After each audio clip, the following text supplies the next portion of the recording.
The Minister for Business, Enterprise and Innovation has published a general scheme of the company's Corporate Enforcement Authority bill on the 4th of December 2018. This measure was proposed by the Government in November 2017 as part of a series of measures intended to address white-collar crime. The principal measures to be addressed in the proposed bill is the establishment of a new Corporate Enforcement Authority as an independent company law compliance and enforcement agency. This body will replace the office of the Director of Corporate Enforcement, the ODCE, which currently supervises, regulates and enforces compliance with company law. The new agency is intended to ensure that suitably qualified experts in accountancy, information technology and corporate enforcement are available to investigate and respond to complex breaches of company law. The whole affair adds to public scepticism about the fallout from the banking collapse had been handled.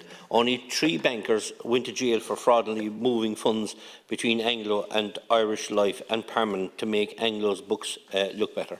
Ironically, their crime was in trying to cover over cracks in the financial system as the house of cards started to tumble. Nobody has been held to account for the massive orgy of bank lending which sowed the seed of the crisis in the first place and led to huge enrichment for senior bankers along the way. And most of the senior bankers, regulators and politicians of the time are retired and on big pensions. There is no big gap in Irish law which allowed the banking crisis to happen. The central bank's power have since been beefed up, for sure. But even back when the bubble inflated, it had the legal firepower to at least limit the damage. Also, as a 2016 report of the Law Reform Commission into the regulation and corporate law pointed out, since 1992, it has been an offence for a bank or building society to fail to manage its business in accordance with sound administrative and accounting principles. And who paid for this mess, Minister, is the question that I'd like to ask. We, the taxpayer, paid, and nobody was held accountable. And the thing is, will this legislation make them accountable? It's hard to maybe think that it will, because it seems to be in this country, the bigger you are, the better the cover-up is, and the better the pat in the back is for doing wrong. Banks in this country are closing their doors to the people who bailed them out at that time, where they had a lot of corrupt and ongoing goings-on in their business. They were found out to have that. Little or nothing was done about it. But that didn't stop the banks from punishing the people. Once they got over that little bit of a hump, and once the close eye was closed to the banks, you have banks down in my own part of West Cork. AIB and Scull was closed. The Bank of Ireland in Dunmanway and Bantry are coming up for closure in the next number of weeks. Minister, would not a bat of an eyelid from anyone in government. Your politicians are shouting to foul, but you're in government, and if he can't turn this around, I don't know who in the name of God can. So the banks can dictate the way they ran their business. They can dictate how easy they got away with running their shoddily business, and continue to do it in different ways, and still are non-accountable.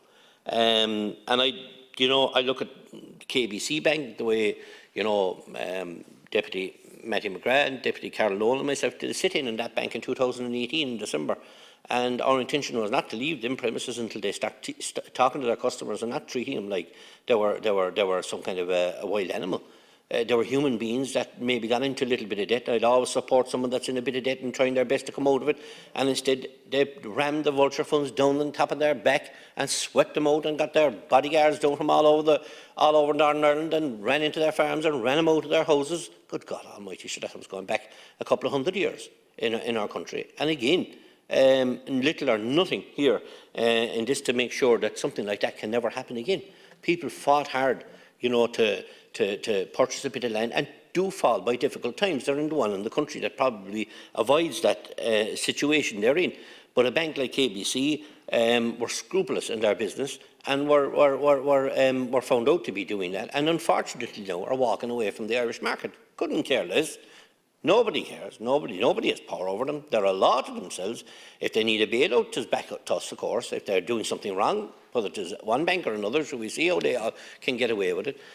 And we are desperate and sad in difficult situations, and people find themselves in that situation. The saddest thing of all, Minister, and I know it's slightly away from the issue, is the credit unions. We should be supporting them and making sure they're not the people that are causing difficulties in our laws and in our in various different situations. They're the people that won't be assisted by the government to loan out money to farmers and loan out money to business people, to have a little bit of mortgages for people who want to start off in their life. They're being refused, and by regulation in this state. And the credit unions, I've met with them in West Cork, and they have great branches in places like Dunmanway and Bantry, where Bank of Ireland are walking away from, in places like Scull, where AIB walked away from them, places like Clonakilty and Skibbereen and Bandon and places like that in Castletownbere.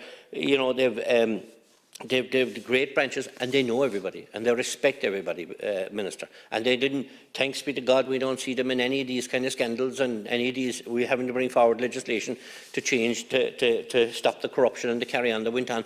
The sad thing is they're not getting the assistance from the state. And I'd ask you, Minister, and there is legislation being looked at the moment, that needs to be dealt with immediately to free up the credit unions to do a bit of business for people, because we're running out of banks here, and the banks are running away from us.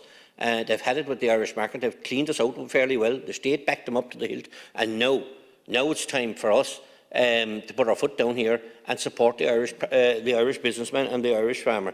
The laws and regulatory powers were all there before. The problem was, by the time anyone realised that the banks were in a mess, it was way too late, Minister. Just as the system failed to stop the crash, its response afterwards has been found wanting. A key mistake was made early on, I believe, by not applying to send a High Court inspector into Anglo-Irish Bank and Irish Nationwide.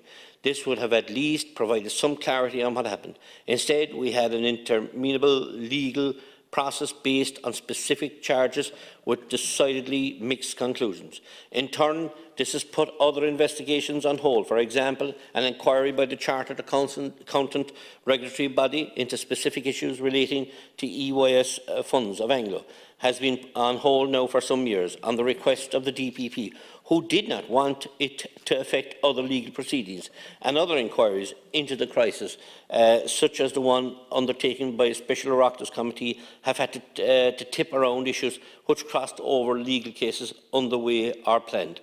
Our legal process is slow at the best of times, but the huge legal teams employed on all sides have seemed to delay the cases relating to the banking collapse interminably. There is something still in the investigation and prosecution of alleged white-collar crime which is not working. The Law Reform Commission suggested some ways to improve regulation and the legal structure, and the penalties for offending have been increased notably in 2014 legislation. But the key issues seem to lie in the investigation into the allegations of white-collar crime and when evidence is gathered.